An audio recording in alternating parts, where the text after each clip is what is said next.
The HOA thought they could secretly build a factory on my land while I was away. But what they didn't know, I'm a real estate attorney, and I came back with a vengeance. In this video, you'll discover how I expose their illegal actions, reclaim my property, and completely dismantle their operation step by step. You'll learn how to protect your own property rights, what legal traps to avoid, and how to stand up to an abusive HOA or developer. Try to watch this video all the way to the end. It could save you from losing what's rightfully yours. And thank you so much for your comment. I really appreciate it. If you want to support us, leave a like and subscribe. It takes less than a second and helps the channel more than you know. Now, let's get back to the important and necessary information, because what happened next changed everything. When I was 8 years old, I thought the land behind my grandparents' house went on forever. Rolling hills, wild grass, and a small stream that sparkled like it held secrets. My grandfather called it our little kingdom. He used to say, "As long as this land is ours, no one tells us what to do." I believed him. What I didn't know then was that power doesn't just come from ownership. It comes from who's willing to fight for it. And when my family stopped fighting, the wrong people stepped in. My grandparents bought the land in the 70s, 30 acres just outside a growing suburb. It was peaceful, untouched, and held no particular value to anyone but us. They never fenced it off, never worried about it being taken. It was ours, why would we? But when my grandfather passed and my parents moved us across the country for work, that land sat quiet, empty, vulnerable. And the HOA noticed. When I returned at 21, older, bitter, and ready to reclaim what was left of my childhood, I barely recognized the place. The stream was gone, trees had been cleared, and in its place stood a gray, boxy building with loading docks and security cameras. Loud machines hummed behind metal walls. Trucks came and went. A sign on the chain-link fence read, "Wellington Manufacturing, authorized personnel only." I stood at the gate in disbelief. They built a factory on my land. I checked the address 3 times. Then I checked the old deed my grandfather left me. No mistake. That factory was built on land that legally still belonged to my family. To me, I asked questions. The HOA president, some stiff-lipped man named Langley, laughed when I confronted him, told me I was mistaken. That land was abandoned, he said, unused. We repurposed it for the benefit of the community. He said they had permits. I said I had a deed. He said, "Then I suggest you talk to a lawyer." I did. I talked to 5. And that's when I realized something dangerous. They knew they were trespassing, but they had power, money, and time. And they thought I had none. They were wrong. The lawyer's office smelled like old books and bitter coffee. Mr. Alvarez was a seasoned land use attorney, mid-60s, no nonsense. I slid the original deed across his desk. His eyes scanned it with practiced ease. He didn't speak for a full minute, but his brow furrowed deeper with every line. Then he leaned back and said quietly, "They built on your land, all right, and they never had the right." Digging into the paper trail. Over the next week, we tore into the records.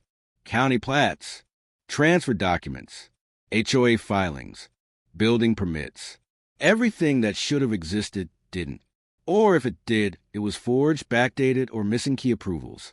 That was the first red flag. Wellington Manufacturing, the factory using the land, had been established by a company owned by the HOA president's cousin. The land was never sold. No vote was held. No compensation given.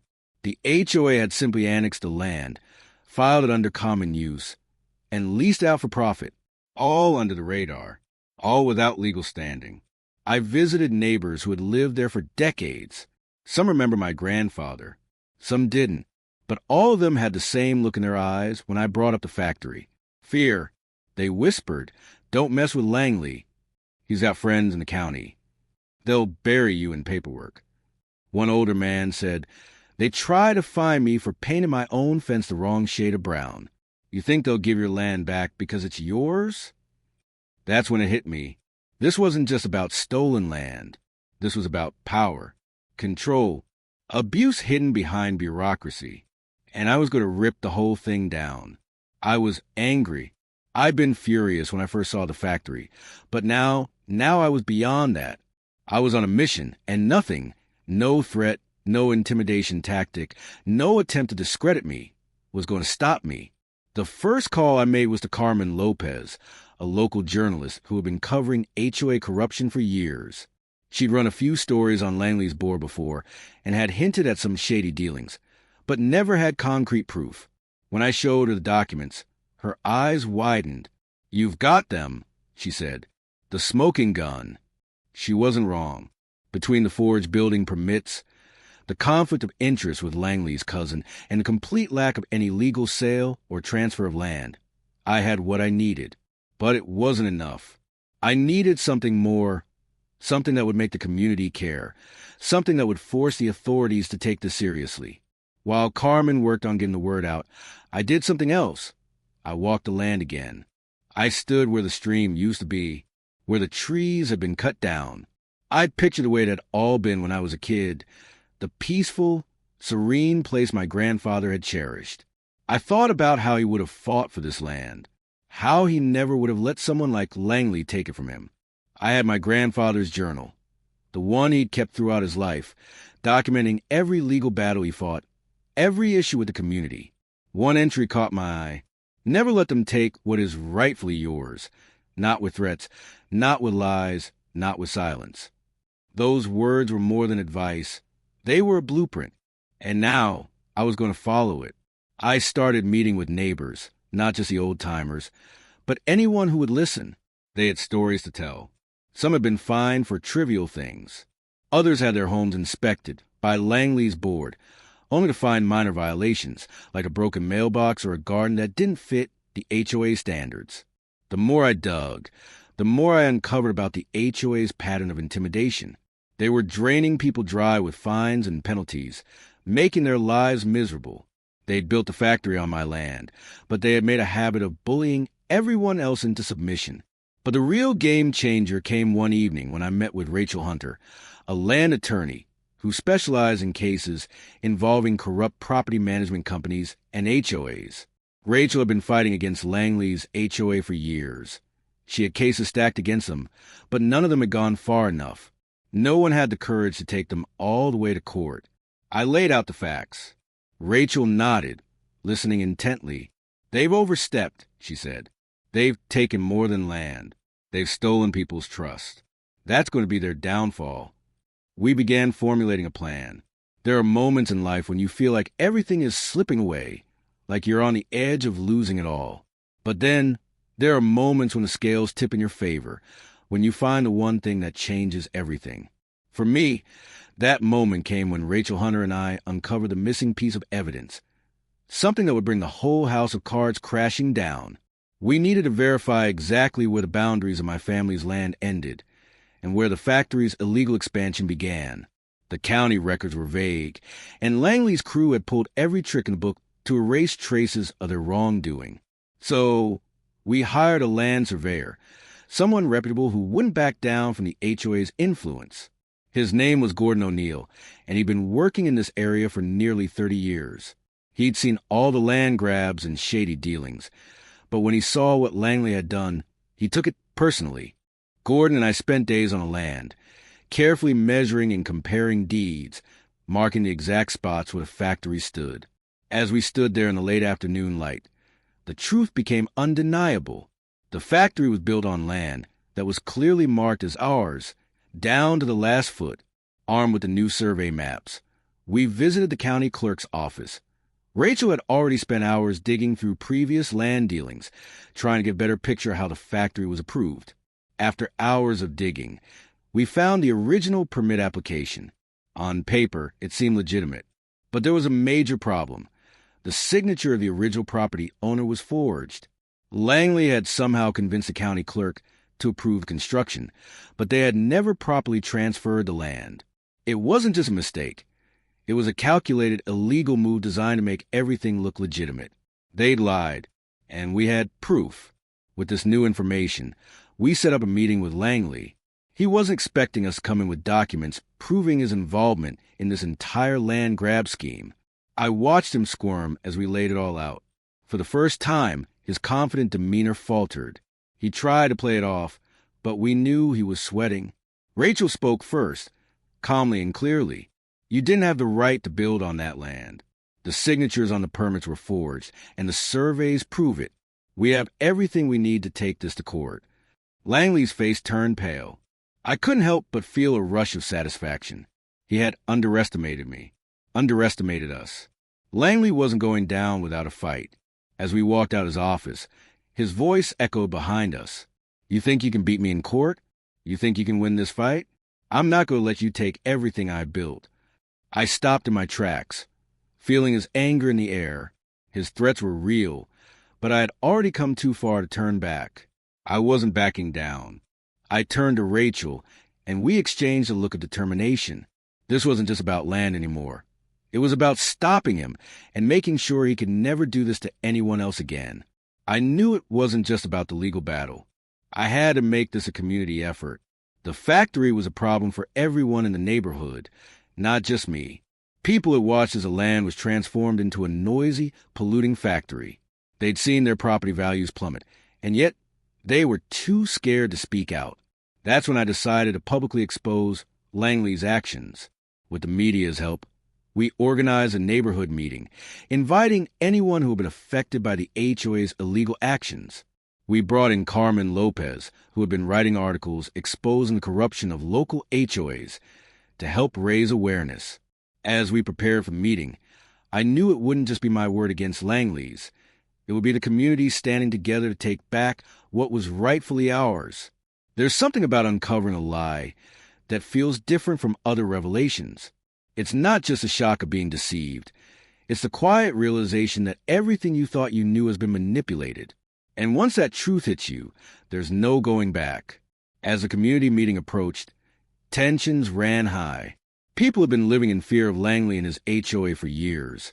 But now, with undeniable evidence of their corruption, a shift was happening. More neighbors were speaking up, and some were even willing to testify about the unlawful fines, inspections, and harassment they'd endured. But still, I needed more than just words. I needed concrete proof that would make the HOA's illegal actions undeniable in the eyes of the law. That's when Rachel and I went back to the county archives. The paper trail left by Langley and his cronies was extensive, but it was also messy, and messes always leave something behind. We found them buried under stacks of outdated zoning applications, property transfer records, and hidden among the files were the original blueprints for the factory. They didn't just show the factory itself. They had notations in the margins, altered signatures, and key approvals that should have never been given. The blueprint had been modified after submission, with changes clearly marked in pen. Someone had attempted to make the factory look legitimate by making last-minute adjustments to the drawings, adding fake signatures for the owners who had supposedly approved it. Then, tucked in the back of an old file, we found the county council minutes from a meeting when Langley first presented his plan to build the factory. In the notes, it clearly stated that the property in question was not his to use, that the land was still under dispute. Yet, the council had approved the project anyway. Rachel held up the minutes with a grim smile. "This is it," she said. "The smoking gun." Langley's approval was illegally obtained. Once we had everything, I made the call I'd been dreading calling the authorities. I contacted Detective Harris, who had been working on cases involving fraud and property crimes for years. He'd been a distant ally when I started digging, but now, with the evidence in hand, I needed him to act. The phone call was short but direct.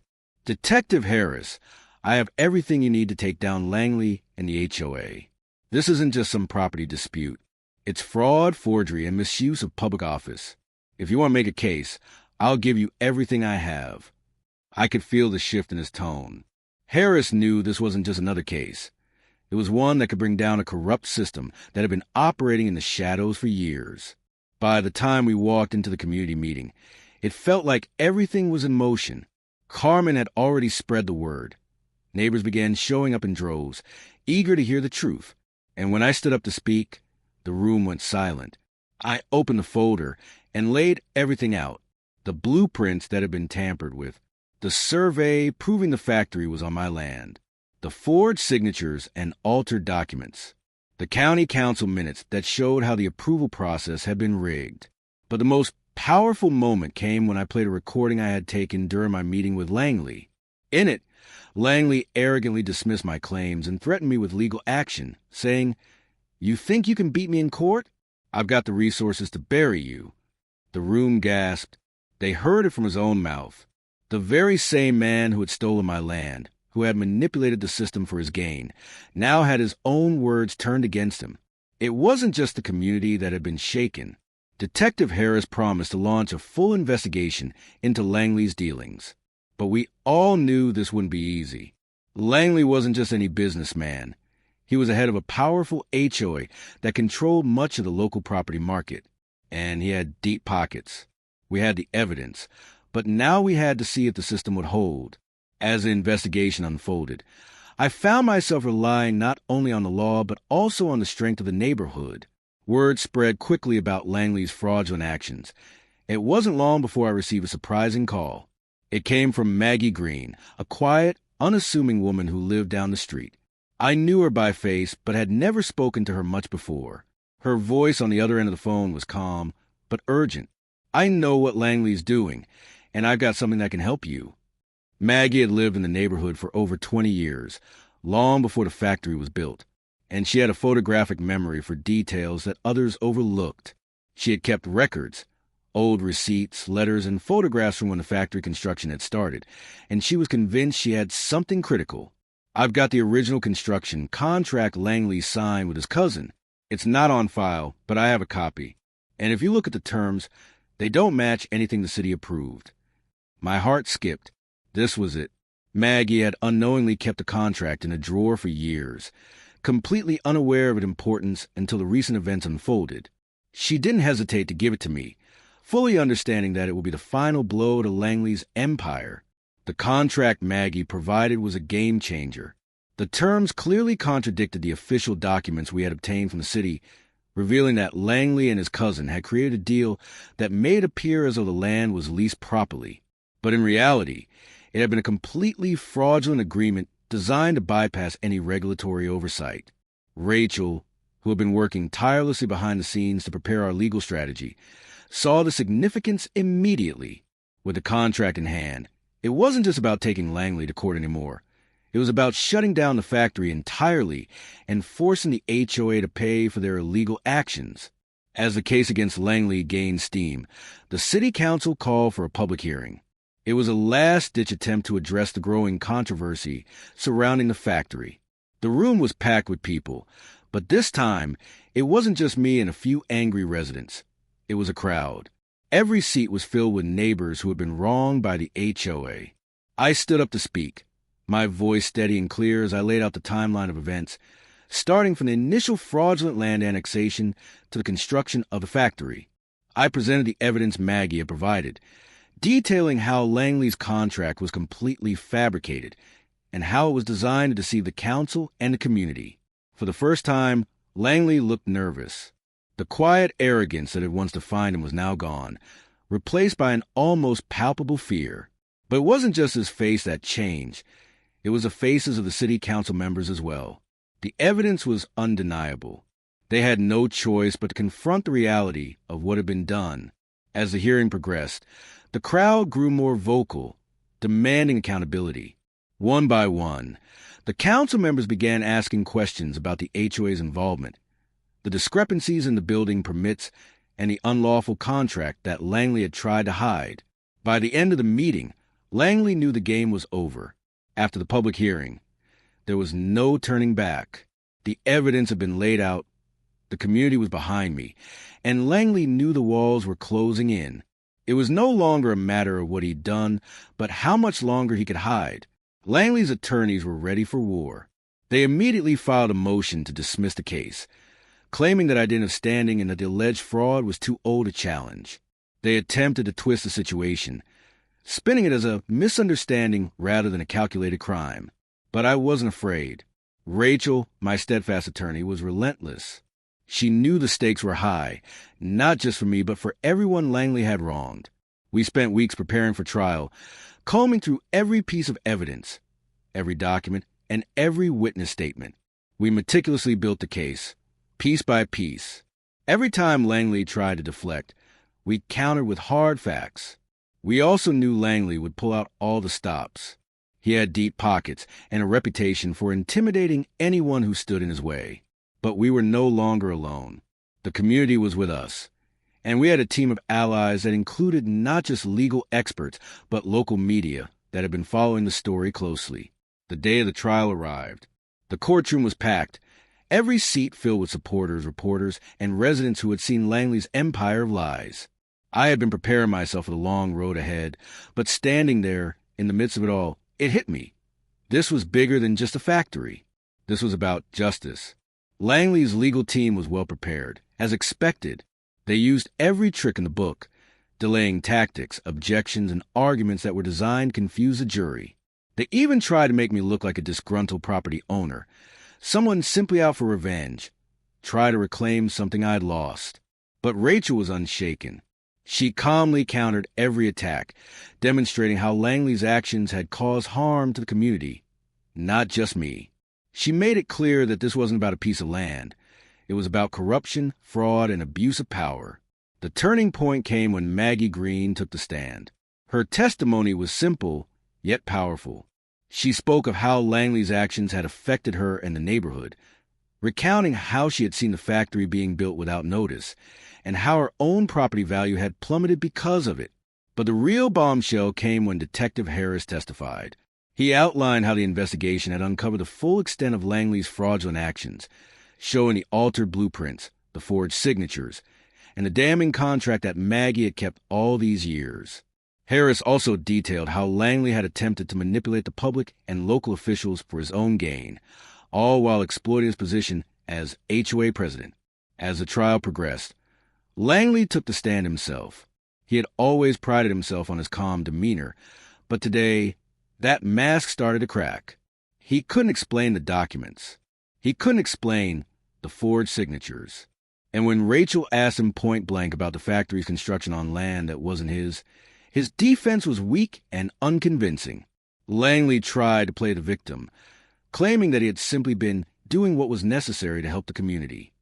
But no one was buying it anymore. The jury saw through his lies, just as we had. In her closing argument, Rachel reminded the jury of what was truly at stake. It wasn't just about land or money.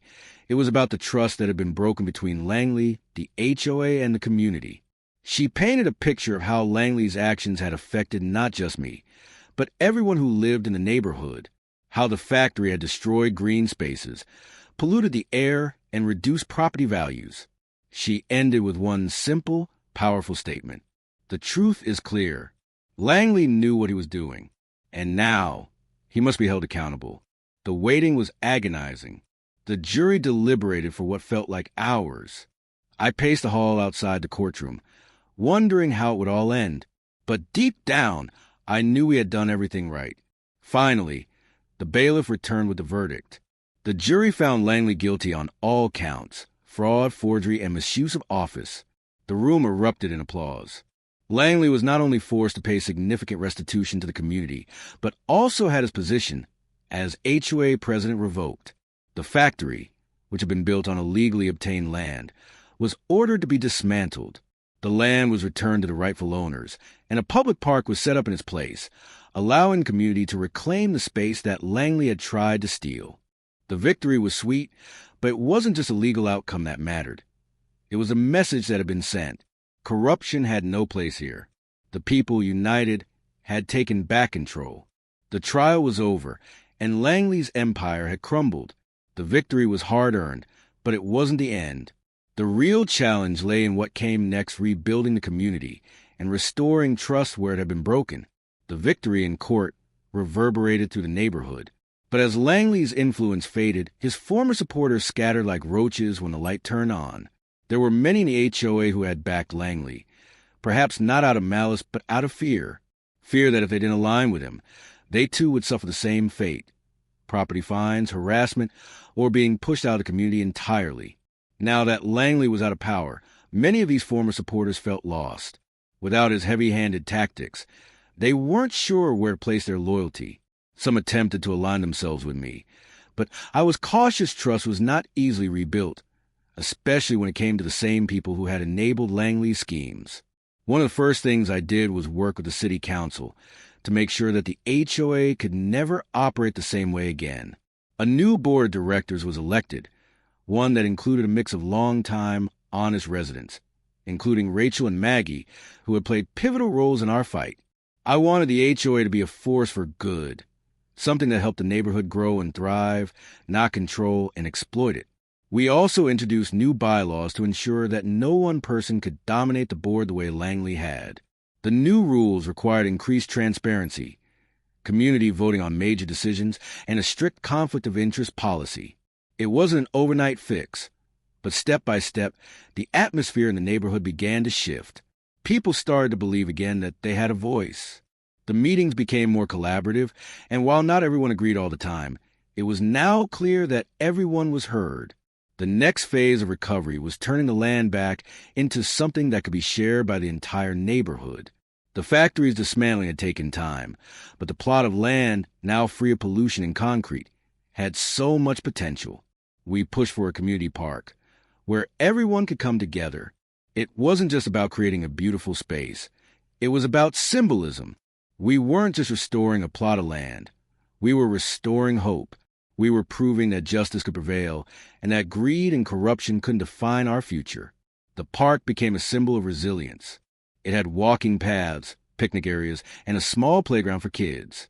At the center, a memorial stone was erected with a plaque that read, "For the community that fought for what was right, and for those who will carry this fight forward." The rebuilding wasn't just physical, it was emotional. People had been through so much. They'd watched their neighbors suffer, witnessed their homes lose value, and lived in the shadow of Langley's manipulation. Now, the community was coming back to life, and it was more than just the land. In the evenings, I would often walk to the park, watching families enjoy the space, laughing together. It was a powerful feeling, knowing that I had played a role in turning something bad into something beautiful. But even more than that, the neighbors I had fought alongside were stronger, more connected than ever before. While I took pride in what we had accomplished, I also knew that this fight had changed me. It wasn't just about reclaiming property or bringing a man like Langley to justice. It was about discovering the power of community. Before this ordeal, I had been an ordinary resident, perhaps a little too content to live my life without stirring up trouble. But everything changed when I saw the injustice, when I saw the corruption that threatened to tear apart everything I held dear. I had never imagined I would become a leader in the fight against an oppressive HOA, but that's exactly what happened. And in the process, I learned something crucial. You can't sit back and wait for change to happen. Sometimes you have to make the change yourself. Months later, the community was unrecognizable. It was no longer ruled by fear and intimidation. People were engaging in neighborhood projects, volunteering, and getting involved in decisions about how the community should grow. We even started planning for a neighborhood festival to celebrate everything we had accomplished. It wasn't perfect, but it was real. And the best part was that everyone could now claim ownership of what had once been an oppressive, divided community. We were united by our shared experiences, and we were determined to ensure that something like Langley's reign would never happen again. Just when I thought we were settling into our new normal, I received a letter. It wasn't from Langley. No, this time, it was from someone unexpected. It was from an investor interested in buying the now vacant land that once housed a factory. The letter was polite, offering a substantial sum for the land, but it was clear that they were looking to develop something else, perhaps even a new commercial venture that could once again change the character of the area. At first, I thought about rejecting it outright. After all, the land had already been through enough turmoil. But then I realized something important. We had fought for this land not just for ourselves, but for the future generations who would live here. And perhaps this offer represented an opportunity to create something better, to use the land to continue the work we had started. The decision wasn't easy, but I knew I had to consider it. I wasn't just fighting for my property anymore. I was fighting for the future of our community.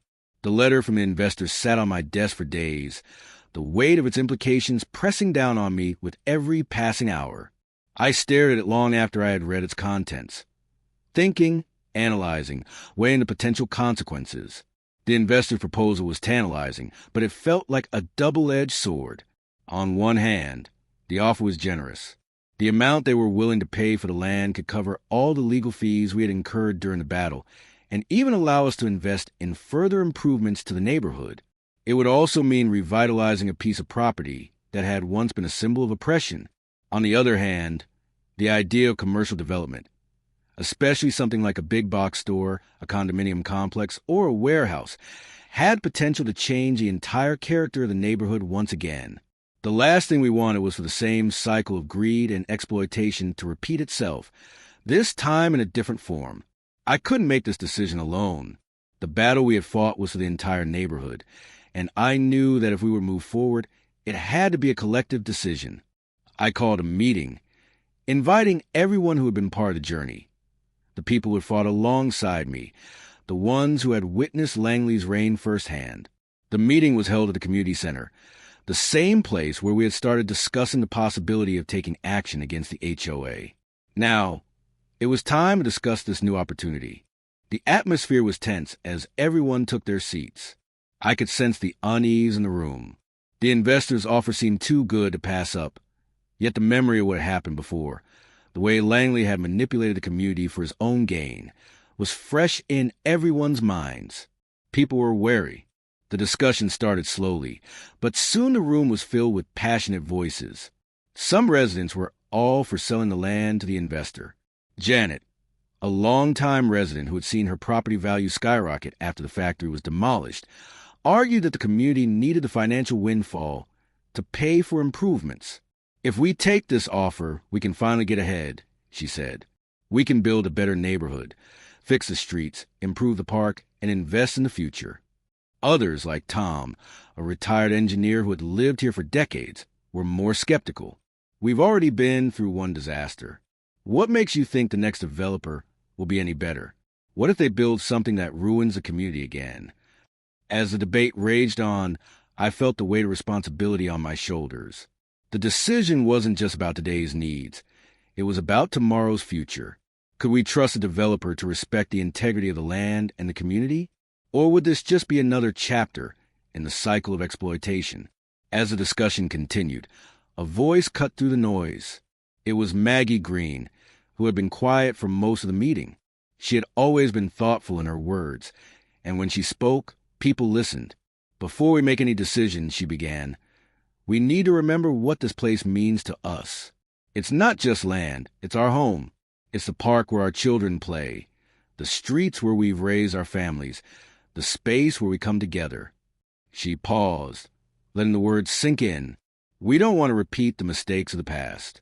If we sell this land, it needs to be to someone who shares our vision, not someone who just wants to make a quick buck. We have to protect the heart of this community. Her words resonated with me, and I could see the community beginning to settle. We weren't just looking for an easy solution. We were looking for a solution that would preserve the community we had fought so hard to rebuild. After Maggie's speech, the mood shifted. The focus of the discussion changed from simply accepting or rejecting the offer to figuring out how we could ensure that whatever happened next was beneficial to everyone. If we were going to sell, it would be on our terms that ensured the land would be developed ethically and in a way that aligned with our values. We began discussing alternatives, community land trusts, environmental conservation, and even the possibility of creating a local cooperative that could buy the land and develop it as a collective. We explored green space development, sustainable housing, and even the potential for a small-scale business incubator that would support local entrepreneurs without sacrificing the character of the neighborhood. By the end of the meeting, it was clear that the decision would not be simple. But it also became clear that we had a collective vision for the future, a future where the community had control over its own destiny, free from the exploitation of outside forces. We voted on the proposal, and the majority were in favor of pursuing a partnership with the investor, but with strict conditions. We demanded that any development align with the values of the community, preserving open spaces, supporting local businesses, and contributing to the long-term sustainability of the area. The investor would be required to commit to transparency throughout the development process, and we would have a say in every major decision moving forward. It was a compromise, but it felt like the right one. The next few months were a whirlwind. Negotiations with the investor were intense, but we had learned how to hold our ground. With Rachel's legal expertise and the collective strength of the community, we hammered out a deal that was beneficial for everyone. The result was a development that blended commercial spaces with green areas, affordable housing, and a local business incubator. We had created a model for sustainable growth, one that didn't sacrifice the community's value for profit. The project took years to complete, but when it was finished, the neighborhood was more vibrant than ever. The once empty land was now filled with parks, businesses, and homes that reflected the community spirit, a far cry from the factory that had once blighted the area. As the last piece of the development puzzle clicked into place, I couldn't help but reflect on how far we had come. From fighting an abusive HOA to navigating the turmoil left by Langley schemes, we had rebuilt more than just land. We had rebuilt our community. The factory site was now a symbol of our resilience, of our refusal to let greed and corruption define us. But as I stood in the new community center, an open, airy space where families gathered, businesses flourished, and children played, I knew this wasn't the end. This was just the beginning of something bigger. Our success wasn't just about the victory over Langley or the transformation of a piece of land. It was about something far more enduring: the power of community, the strength of unity, and the legacy we had created. As I walked to the park that now stretched across what had once been the factory grounds, I was overwhelmed by a sense of pride. It wasn't just the physical beauty of the space. It was the history that came with it. Every tree, every flower, every path told a story of our struggle, our fight for what was right. It was a reminder that change didn't just happen. It was something we had to work for, something we had to earn. In the early days of the battle, I had felt so alone. The HOA had been powerful, the legal roadblocks had seemed endless, and the odds had often felt insurmountable. But as we rallied together, neighbors, friends, and even strangers who had been inspired by our determination, it became clear that we had something far more valuable than money or power. We had solidarity. We had purpose. I stopped at the community board, where flyers advertised upcoming events: local art shows, charity drives, neighborhood cleanups. These were the signs of a healthy, thriving community. People were coming together, not out of fear, but out of a genuine desire to make the place where they lived better. It wasn't just the legal victories or the negotiations that made this outcome possible. It was the support of the people around me. The residents of the neighborhood had stood by me from the very beginning. They had risked their homes, their livelihoods, their reputations to take a stand against Langley's manipulation. Without their bravery and dedication, we would have never made it this far. Maggie and Rachel, both of whom had been with me from the start, continue to play critical roles in the ongoing success of our neighborhood. Maggie had become a leader in the Neighborhood Association, pushing for more community-driven events and ensuring that the HOA remained transparent and accountable. Rachel, with her sharp legal mind, continued to serve as an advocate for the community, ensuring that the rules were respected and that any future attempt at exploitation were met with immediate resistance. Even those who had initially been hesitant about our fight, those who had worried about the financial risks, now saw the bigger picture. They understood that true wealth wasn't about money. It was about connection, the relationships we built, the bonds we forged, and the sense of security we created together. Years passed, and the development grew into something special. The community center became the heart of the neighborhood, hosting everything from yoga classes to town hall meetings, and even a farmer's market that supported local farmers and artisans. The park became a space not just for relaxation, but for activism, art installations, and even outdoor movie nights that brought families together.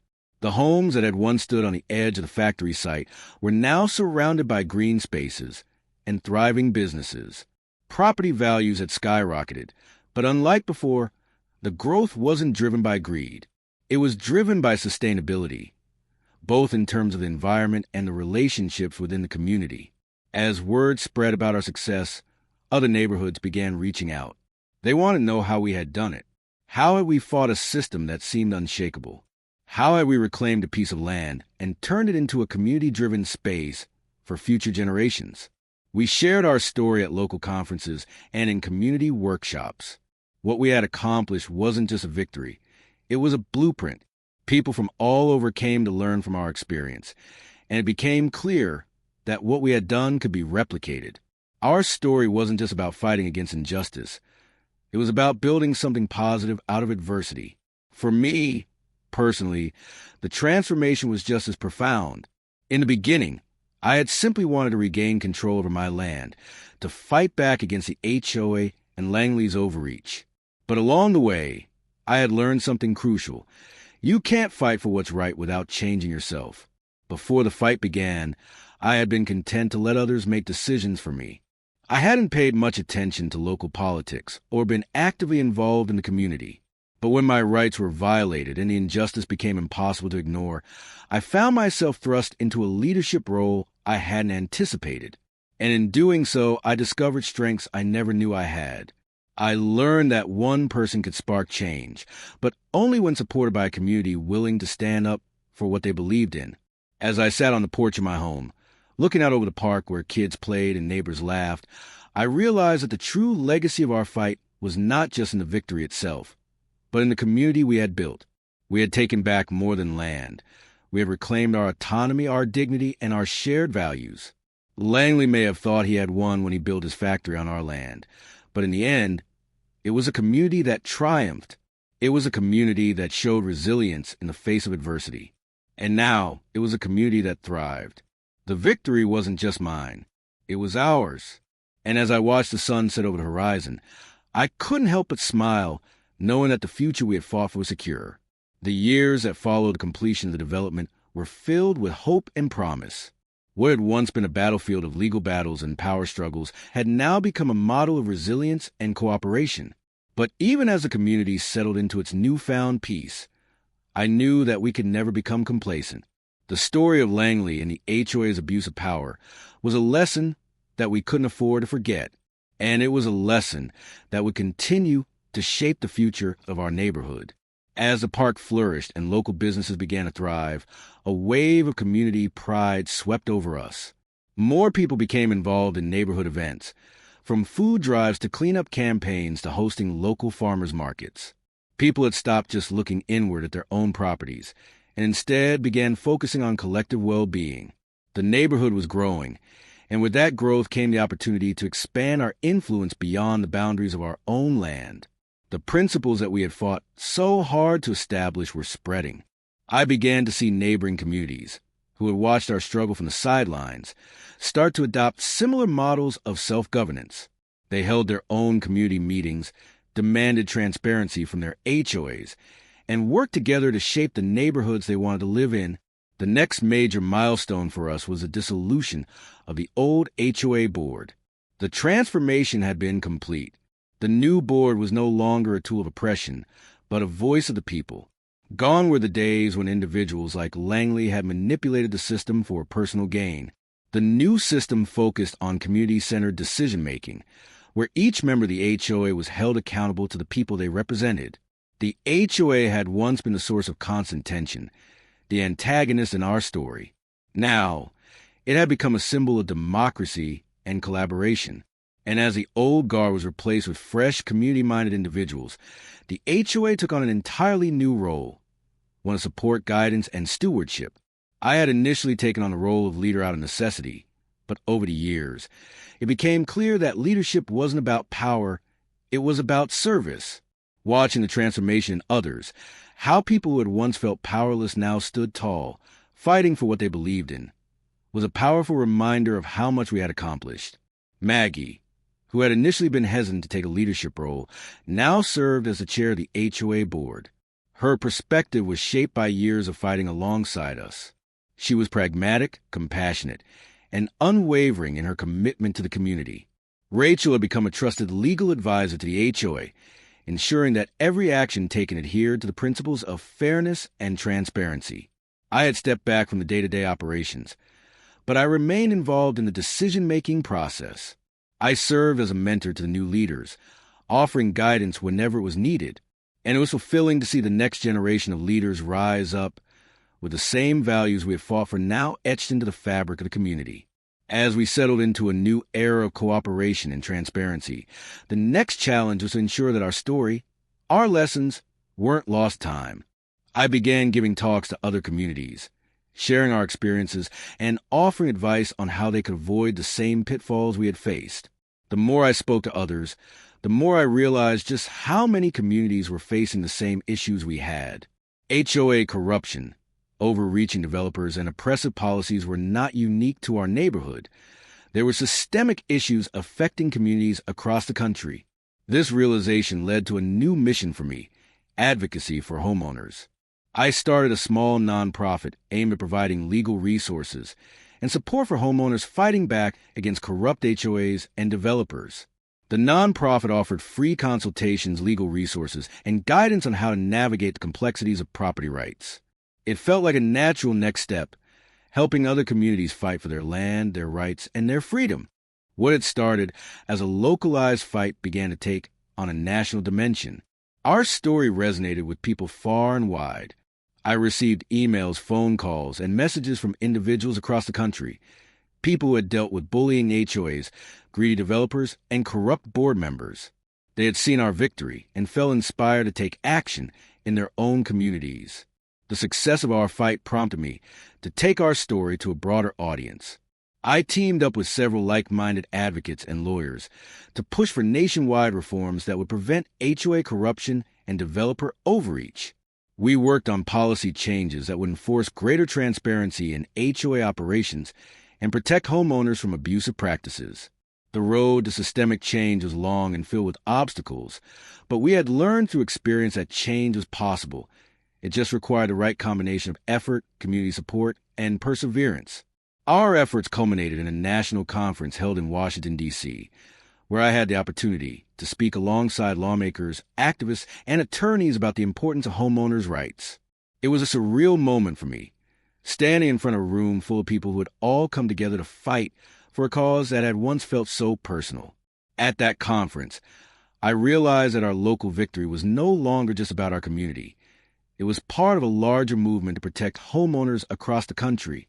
We weren't just challenging corrupt HOAs. We were challenging a system that allowed developers and corporations to exploit communities for profit. Years later, as I walked through the streets of our neighborhood, now buzzing with life, opportunity, and a shared sense of pride, I couldn't help but feel a deep sense of accomplishment, not just because of what we had done, but because of what we had created. We had built a legacy of resistance, of standing up against the odds and saying, "This is our land, our community, and we won't let anyone take it from us." And more than that, we had created a model that others could follow.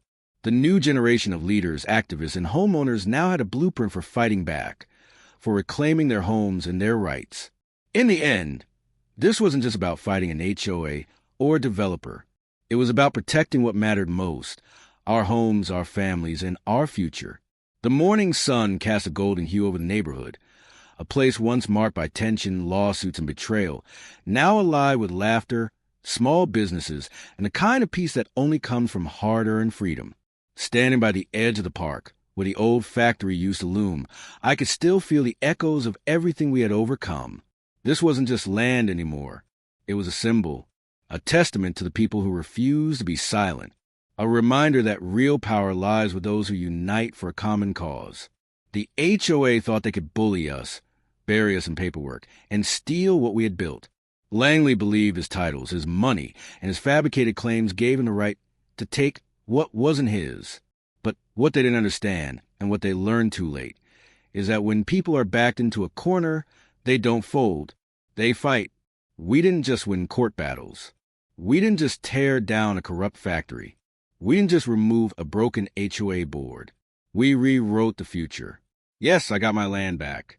Yes, we reclaimed our rights. But the real victory? We built trust. We created transparency. We made our community indestructible. No more shadow meetings. No more secret fines. No more corporate takeovers. Our neighborhood now stands as a beacon for every homeowner who's ever felt voiceless, every resident pushed around by a board, and every family forced to watch their rights get stripped away one policy at a time. The new HOA is democratically elected. Every expense is public. Every rule change is voted on. And every child who plays in our park grows up in a world where integrity beat corruption. I still get letters, people asking how we did it. I still get calls, strangers turn friends, seeking justice. And I answer every one of them, because this isn't just my story anymore. It's ours. If you've made it to the end of this video, thank you. Thank you for caring. Thank you for fighting. And thank you for believing that no HOA, no developer, no power-hungry board can ever take away what's rightfully yours. If you face something similar, don't give up. If you felt alone in the fight, know that you're not. If you're ready to stand your ground, remember this. They built a factory on my land. I built a legacy on theirs.